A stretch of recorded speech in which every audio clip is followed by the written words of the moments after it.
अब हम हिंदी के पाठ्य पुस्तक के गद्य खंड से तीसरा पाठ कन्हैया लाल मिश्र प्रभाकर को पढ़ेंगे।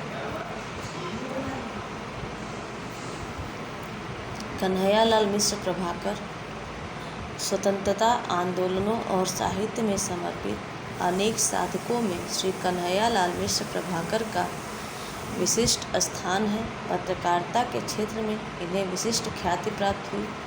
नवीन मानव मूल्यों की स्थापना अपने लेखन के माध्यम से इन्होंने साहित्य क्षेत्र में की। इन्होंने हिंदी में लघु कथा, संस्मरण, रेखाचित्र और रिपोर्टाज जैसी अनेक विधाओं में लेखन कार्य किया। रिपोर्टाज विधा के प्रवर्तक के रूप में इन्हें जाना जाता है। ये जीवन पर्यंत एक आदर्शवादी पत्रकार के रूप में प्रतिष्ठित रहे। प्रभाकर जी का जन्म सन 1906 ईस्वी में पुरोहित पंडित रामदत्त मिश्र के यहाँ हुआ। पारिवारिक विपन्नता के कारण इनकी शिक्षा भली प्रकार न चल पाई। इन्होंने अपने प्रयास से ही संस्कृत, अंग्रेजी आदि का अध्ययन किया। जब ये खुर्जा संस्कृत विद्यालय के छात्र थे तभी राष्ट्र नेता मौलाना आशफ अली के भाषण से प्रभावित होकर परीक्षा त्याग दी और स्वतंत्रता संग्राम में कूद पड़े। इसके बाद इन्होंने अपना पूरा जीवन देश सेवा को समर्पित कर दिया। ये प्रारंभ से ही जेल में अथवा बाहर राष्ट्रीय नेताओं के संपर्क में रहे। भारतीय स्वतंत्रता का सपना लेकर इन्होंने साहित्य के क्षेत्र में कदम रखा। पत्रकारिता के क्षेत्र में इन्होंने अपने महान मानवीय आदर्शों की कल्पना की। इनके स्वतंत्रता सेनानी जीवन के अनेक संस्मरण मार्मिक रूप में मिलते हैं। अन्याय के विरुद्ध क्रोध और पीड़ित मानवता के प्रति करुणा इनकी रचनाओं में दिखाई देती है। इन्होंने नया जीवन तथा विकास पत्रों का संपादन किया। इन पत्रों से तत्कालीन राजनीतिक, सामाजिक और शैक्षिक समस्याओं पर इनके निर्भीक और आशावादी विचारों का परिचय मिलता है। मई 1995 में इनका देहावसान हो गया।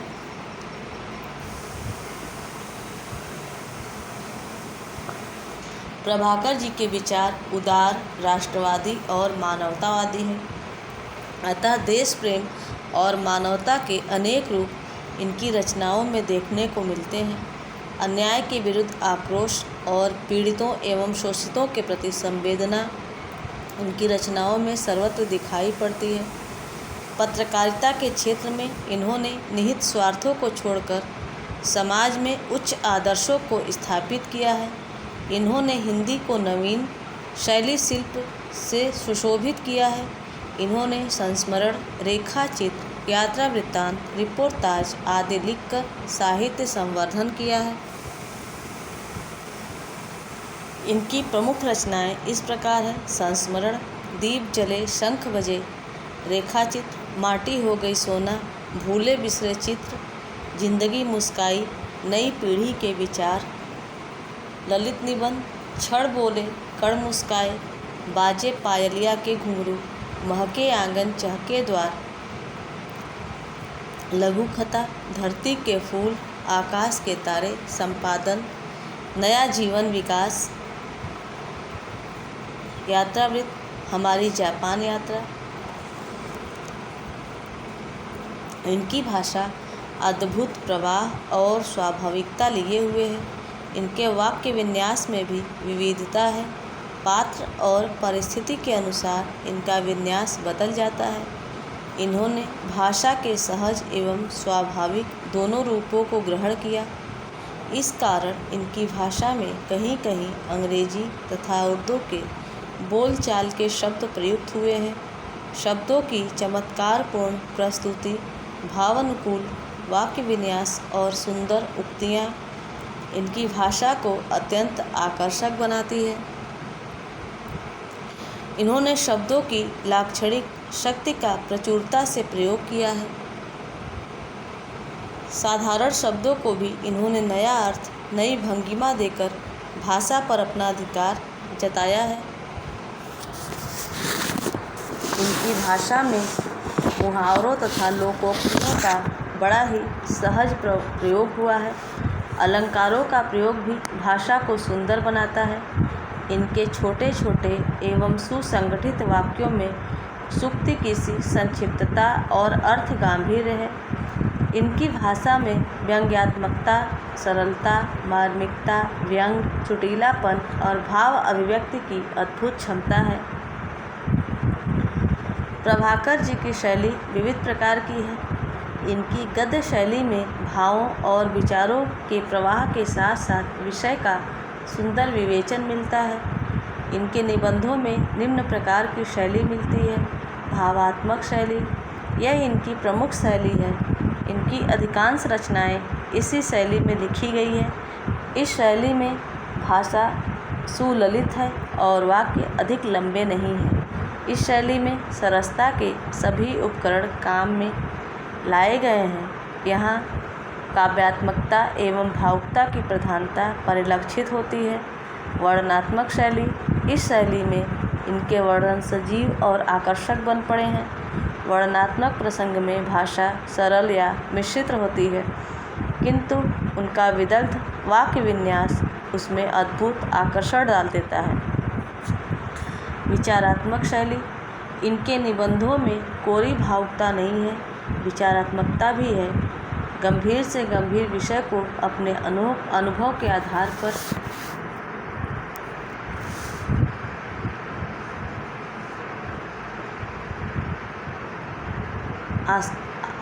आधार पर आसानी से व्यक्त कर देते हैं। अलंकारिक शैली, काव्य को अलंकारिक भाषा के द्वारा प्रस्तुत करना भी इनकी शैली की मुख्य विशेषता है। नाटकीय शैली, इनकी रचनाओं में स्थान स्थान पर नाटकीय शैली भी दृष्टिगत होती है। कन्हैयालाल मिश्र प्रभाकर हिंदी साहित्य की निबंध विधा के स्तंभ हैं। इनकी अद्वितीय भाषा शैली ने इनका स्थान गद्यकारों में विशिष्ट बना दिया है। हिंदी साहित्य में अपने महान कृतित्व के लिए प्रभाकर जी सदैव स्मरणीय रहेंगे। Robert nursing home, Prabhakar ji ने अपने इस रिपोर्टाज में विश्व प्रसिद्ध समाज सेविका मदर टेरेसा के महान एवं उदात्त चरित्र की झांकी प्रस्तुत की है। एक बार रॉबर्ट नर्सिंग होम में लेखक का साक्षात्कार मदर टेरेसा से हुआ।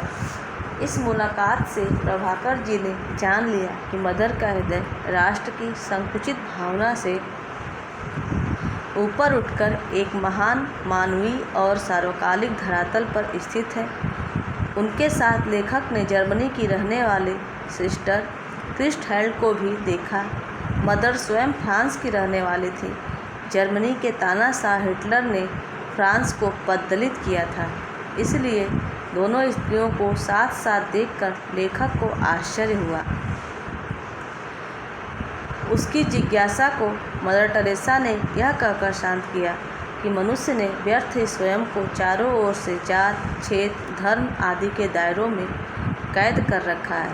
यदि उसे सही अर्थों में मनुष्यत्व को प्राप्त करना है तो उसे इन दायरों से बाहर निकलना होगा।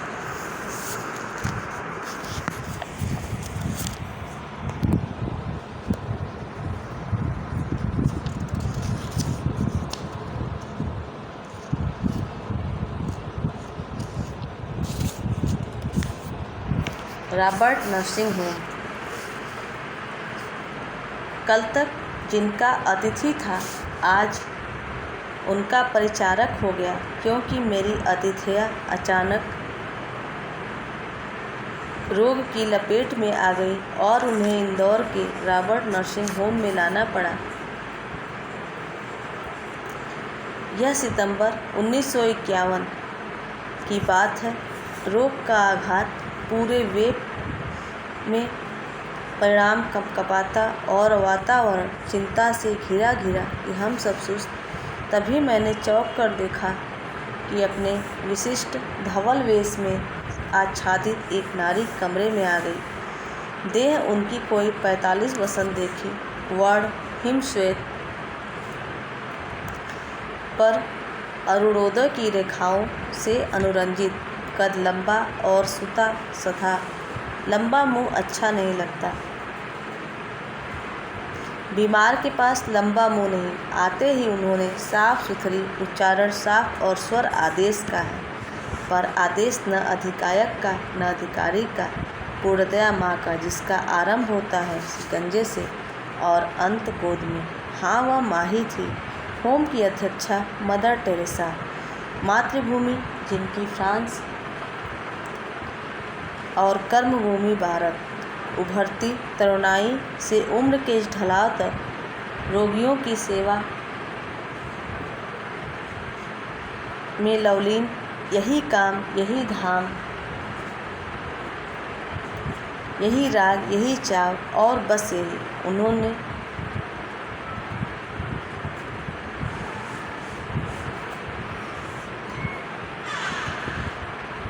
रोगी के दोनों म्लान कपोल अपने चांदनी चर्चित हाथों से थपथपाए और सूखे अधरों पर चांदी की एक रेखा खिंचाई और मुझे लगा कि वातावरण का बोझ कुछ कम हो गया।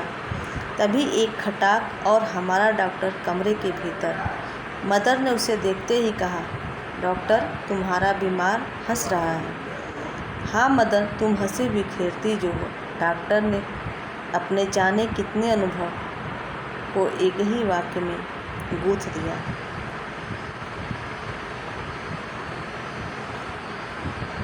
मैंने भावना से अभिभूत हो सोचा, जो बिना प्रसव किए ही माँ बन सकती है, वही 30 रुपये मासिक के योगक्षेम पर 20 वर्ष से दिन और रात सेवा में लग सकती हैं, और वही पीड़ितों के तड़पते जीवन में हंसी बिखेर सकती हैं। रॉबर्ट नर्सिंग होम, यह इंदौर में एक नर्सिंग होम है और लेखक कन्हैयालाल मिश्र प्रभाकर इंदौर किसी के यहाँ अतिथि बनकर गए थे, और अचानक जो जिनके घर गए थे उनकी जो अतिथियाँ थी उनको कोई बीमारी हो जाती है,